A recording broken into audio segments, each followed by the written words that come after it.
My name is Aaron Perkins. And I'm Lauren Couch. Today we're going to be talking about how to create a positive physical environment. This falls under competency number 5. The teacher knows how to establish a classroom climate that fosters learning, equity, and excellence, and uses this knowledge to create a physical and emotional environment that is safe and productive. Our video will discuss how to create a physical environment that promotes learning inside of a classroom. We will go over tips on how to arrange a classroom that fosters learning.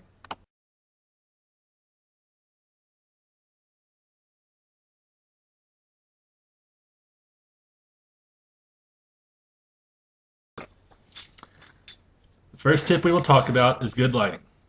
Make sure there is sufficient lighting at the board or screen so that every student can see clearly, but also make sure there is no glare on the board from where the students sit. Make sure the lighting is bright to encourage students to stay alert and awake.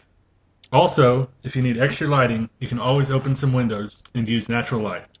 Here are a few examples.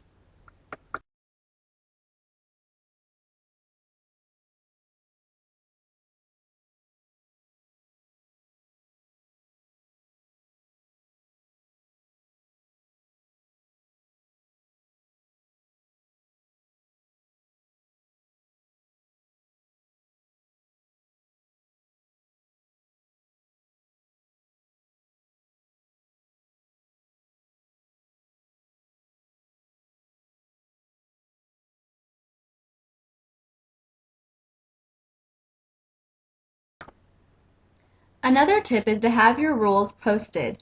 Make sure that the rules are clearly seen by all students, and also make sure that students understand the rules and the consequences for breaking them. It's always a good idea to go over your rules on the very first day of class so students know what is expected of them. In the next few slides, we'll show you a few examples of classroom rules.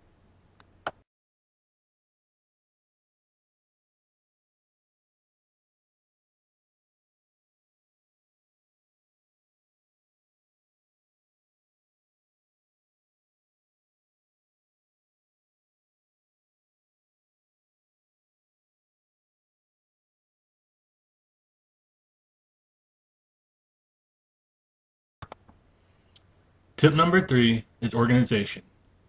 Keeping your papers, school supplies, and classroom organized ensures efficiency. Students tend to focus better in an uncluttered environment. Plus, it makes your life easier to have everything in a specific place. In the next few slides, we will show you examples of unorganized and organized areas.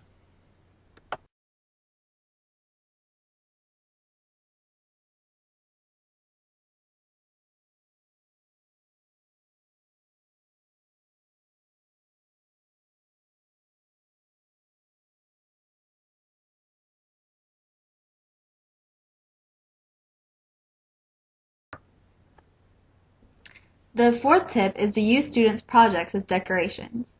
Students take pride seeing their work displayed on the walls of the classroom. Plus, it's an inexpensive way to decorate your classroom. And students are able to get a preview of future topics from past students' work. Tip number 5 is motivational posters. Encouraging pictures and phrases motivate students to do their best. It can also be used as another form of decoration. It makes students feel like they are in a positive learning environment. In the next few slides, we will show you a few examples.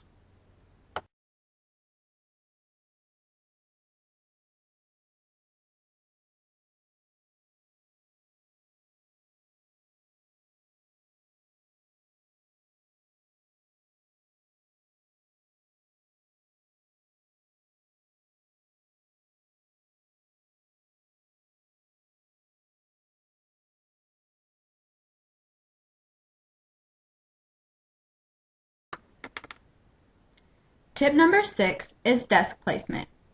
Desks should be placed so that there is plenty of room for the teacher to move around to all students. Make sure you adapt your classroom to your students. If you have a student in a wheelchair, for example, make sure there is plenty of room for him or her to move around the classroom. Assigning seats to students is a good way to limit unnecessary distractions. This is also a good time to try to get students to sit next to others they normally don't talk to. Try to limit the number of students with their backs to the teacher. Seating students in pairs is a good way to have students work with peers. In the next few slides, we'll show you a few proper examples of desk placement.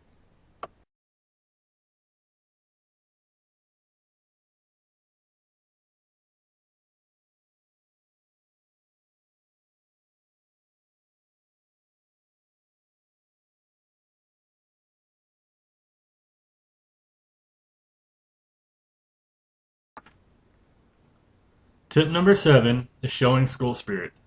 Having decorations such as school colors, sports photos, news clippings of wins by the school, calendar of events the school hosts, UIL awards, school memorabilia, or wearing school t-shirts that represent your school, and getting students excited about their school events helps students take pride in their school. Students work harder when they know they are representing their school's success. In the next few slides, we'll show a few examples.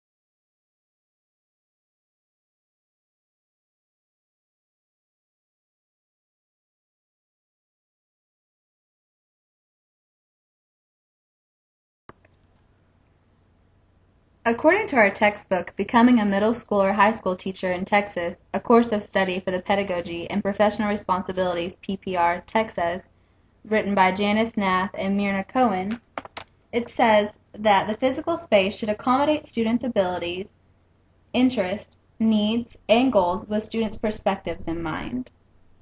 In conclusion, it is important to know your students when designing your classroom layout. Students learn best in a welcoming environment. Students feel more at ease in a room filled with familiar items. And lastly, be original when decorating. It's a great way for students to get to know you. In summary, when planning for the classroom climate, teachers should consider the unique characteristic and needs of middle school and high school students. This includes their needs for friends, opportunities for positive social interactions, and their understandings of the effects that their attitudes and actions have on others. Thanks for being a part of our project.